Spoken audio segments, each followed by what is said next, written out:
Hello बच्चों, कैसे हैं आप? उम्मीद करती हूँ आप बढ़िया और एकदम मज़े में होंगे, खुश होंगे और अपनी लाइफ को एंजॉय कर रहे होंगे। बिल्कुल जी, खुश रहिए, स्वस्थ रहिए, मस्त रहिए, यही जीवन जीने का आधार है।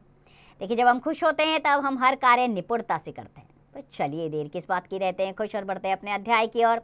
हम पढ़ने वाले हैं अपना अध्याय जिसका नाम है बापू का पत्र। तो बच्चों, गांधी जी ने देश सेवा के साथ साथ लोगों का अनेक प्रकार से मार्गदर्शन भी किया है। उन्होंने अपने विचार भाषणों, पुस्तकों, लेखों, पत्रों आदि में भी व्यक्त किए। इन्हीं में से एक पत्र जो उन्होंने अपने पुत्र को लिखा था यहाँ दिया गया है। तो आइए हम भी उस पत्र को जानकर उनके विचारों को समझते हैं। उन्होंने लिखा, प्रिय पुत्र, हर महीने एक पत्र लिखने और एक पत्र पाने का अधिकार मुझे मिला है। मेरे बारे में तुम जरा भी चिंता मत करना, मैं पूर्ण रूप से शांति में हूँ।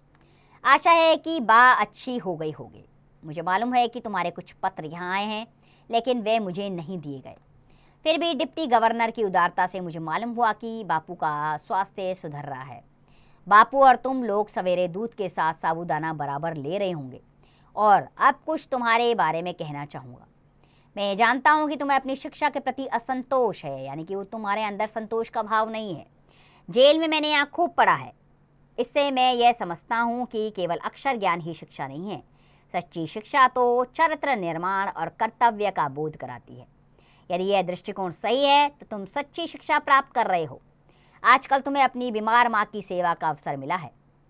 रामदास और देवदास को भी तुम संभाल रहे हो। यदि यह काम तुम अच्छी तरह और खुशी खुशी कर रहे हो तो तुम्हारी आधी शिक्षा इसी से पूरी हो जाती है। आमोद प्रमोद, यानी कि हंसी मजाक, आमोद प्रमोद एक निश्चित आयु तक की शोभा देते हैं। 12 वर्ष की उम्र के बाद बच्चों को जिम्मेदारी और कर्तव्य का ज्ञान होना चाहिए। संसार में 3 बातें बड़ी महत्वपूर्ण हैं। इनको प्राप्त कर तुम संसार के किसी भी कोने में जाओगे तो अपना निर्वाह कर सकोगे, यानी कि आप तुम्हारा जीवन का गुजारा ठीक प्रकार से हो जाएगा। ये 3 बातें हैं, अपनी आत्मा का, अपने आप का और ईश्वर का सच्चा ज्ञान प्राप्त करना। इसका मतलब यह नहीं कि तुम्हें अक्षर ज्ञान नहीं मिलेगा, वह तो मिलेगा ही, लेकिन तुम उसी की चिंता करो, यह मैं नहीं जानता। इसके लिए तुम्हारे पास अभी बहुत समय है। अक्षर ज्ञान तो इसलिए होता है कि जो कुछ तुम्हें मिला है उसे तुम दूसरों को दे सको। बागवानी, यानी अपने हाथों से जमीन गाड़ना, खुरपी चलाना, निराई करना आदि खूब काम करना। भविष्य में हमें अपना निर्वाह इसी से करना है। मेरी इच्छा है कि अपने परिवार में तुम एक योग्य किसान बनो।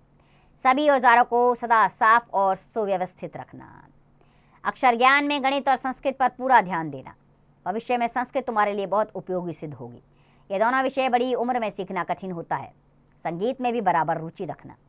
काम की अधिकता से मनुष्य को घबराना नहीं चाहिए और ना ही यह सोचना चाहिए कि ये कैसे होगा और पहले क्या करें। शांत मन से सोच समझ कर यदि तुमने सभी सद्गुणों को प्राप्त करने की चेष्टा की तो वे तुम्हारे लिए बहुत उपयोगी और मूल्यवान सिद्ध होंगे।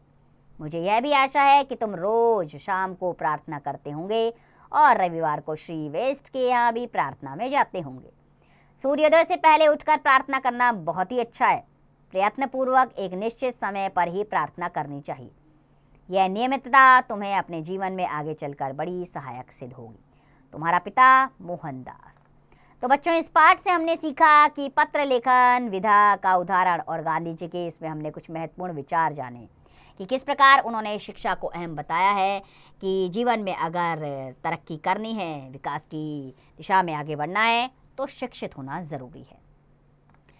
तो बच्चों, यह पत्र महात्मा गांधी ने प्रिटोरिया जेल दक्षिण अफ्रीका से अपने पुत्र मणिलाल गांधी को लिखा था। तो गांधी जी ने दक्षिण अफ्रीका में ही सत्याग्रह शुरू किया था। इस पत्र में गांधी जी के उच्च विचारों की झलक हमें मिलती है। आइए अब अभ्यास प्रश्नों की ओर चलते हैं। मौखिक प्रश्न सबसे पहले। पहला प्रश्न है, यह पत्र किसने तथा किसे लिखा? यह पत्र गांधी जी ने अपने पुत्र मणिलाल को लिखा था। इसी प्रकार बाकी के प्रश्नों के उत्तर स्वयं दीजिए। दूसरा, सही विकल्प पर सही का निशान लगाइए। पहला वाक्य है, गांधी जी को एक महीने में कितने पत्र लिखने का अधिकार मिला? 1। तीसरा वाला विकल्प सही है। इसी प्रकार बाकी के विकल्प आप स्वयं ढूंढिए। तीसरा, रिक्सान भरिए, मैं पूर्ण रूप से स्वस्थ में हूँ। मैं पूर्ण रूप से आशा में हूँ। इसी प्रकार रिक्सान बाकी के स्वयं भरेंगे आप। चौथा, सही गलत का निशान लगाना है। पहला वाक्य है, गांधी जी को अपने पुत्र द्वारा भेजे गए पत्रों के बारे में पता नहीं था। गलत, उन्हें पता था। गलत का निशान लगाइए। इसी प्रकार बाकी के सही गलत के निशान स्वयं लगाएंगे। 5वां, प्रश्नों के उत्तर लिखिए। पहला प्रश्न है, गांधी जी के अनुसार उनके पुत्र की आधी शिक्षा कैसे पूरी हुई? गांधी जी के अनुसार उनके पुत्र की आदि शिक्षा अपनी माँ की सेवा करने से ही पूर्ण हो जाएगी। बाकी के प्रश्नों के उत्तर स्वयं दीजिए। आपके अनुसार शक्ति शिक्षा क्या है? हमारे अनुसार शक्ति शिक्षा अपने बड़ों की सेवा करना और अपने छोटों से प्यार प्रेम करना है। भाषा के बारे में पहला प्रश्न, सूर्य जमा उदय से सूर्योदय शब्द बना है। आप भी इसी प्रकार शब्द बनाइए। विद्या जमा अर्थी विद्यार्थी होता है। बाकी के शब्द स्वयं बनाइएगा। दूसरा, नीचे दिए गए वाक्यों को ध्यानपूर्वक पढ़िए। तुम पुस्तक पढ़ चुके हो, कार्य हो चुका है भूतकाल। तुम पुस्तक पढ़ रहे हो, कार्य हो रहा है वर्तमान काल। तुम पुस्तक पढ़ोगे, कार्य अभी होगा भविष्यत काल। ऊपर एक ही वाक्य को 3 प्रकार से लिखा गया है, परंतु उनके होने का समय अलग अलग है। कार्य के होने के समय को काल कहते हैं। तो अब दिए गए वाक्यों को निर्देशों के अनुसार बदलिए। तुम्हें अपनी बीमार माँ की सेवा का अवसर मिला है, इसे भूतकाल में बदलिए। तुम्हें अपनी बीमार माँ की सेवा का अवसर मिला था। ठीक है, इसी प्रकार आप भी निर्देश के अनुसार वाक्य परिवर्तित कीजिए। तीसरा, रॉ के तीनों रूपों का उचित स्थान पर प्रयोग कीजिए। जैसे पूर्ण में रॉ जो है वो अणों के ऊपर आएगा। इसी प्रकार बाकी जगहों पर रॉ का सही प्रयोग आप स्वयं करें। चौथा, पूर्वक प्रत्यय लगाकर 4 शब्द लिखिए। जैसे नियम पूर्वक और जो शब्द बनते हैं जिसके पीछे पूर्वक आता है, बाकी के शब्द आप स्वयं बनाइए। पांचवा, नीचे दिए शब्दों में उचित स्थान पर नुक्ता लगाकर शब्द दोबारा लिखिए। जैसे जमीन में जमीन, सब्जी में सब्जी, जौ के नीचे नुक्ता लगाइए। इसी प्रकार बाकी शब्दों में नुक्ता स्वयं लगाइए आप। छठा प्रश्न, नीचे दिए उपसर्गों से नए शब्द बनाकर लिखिए। सु से सुव्यवस्थित और सुगठित। ठीक है, इसी प्रकार बाकी के शब्द स्वयं बनाइए। विषय संवर्धक गतिविधियाँ। आधुनिक युग में पत्रों का महत्व कम क्यों हो रहा है, इस विषय पर एक लेख लिखिए। देखिए, आजकल इंटरनेट का ज़माना है, फ़ोन का ज़माना है, ईमेल का ज़माना है, इसीलिए आजकल पत्रों की उपयोगिता थोड़ी कम होती जा रही है। गांधी जी का सत्य और अहिंसा का सिद्धांत आज के युग में कितना प्रभावशाली है, इस विषय में कक्षा में वाद विवाद प्रतियोगिता कीजिए। बहुत अहम विषय है और वाद विवाद के लिए अच्छा विषय है। तो बच्चों, इसको रोचक बनाइए और बहुत अच्छी जानकारी अपने दोस्तों के साथ साझा कीजिए। उम्मीद करती हूँ ये अध्याय आपको अच्छा लगा होगा, पसंद आया होगा। खुश रहिए, स्वस्थ रहिए, मस्त रहिए और इस पाठ का अभ्यास करते रहिए।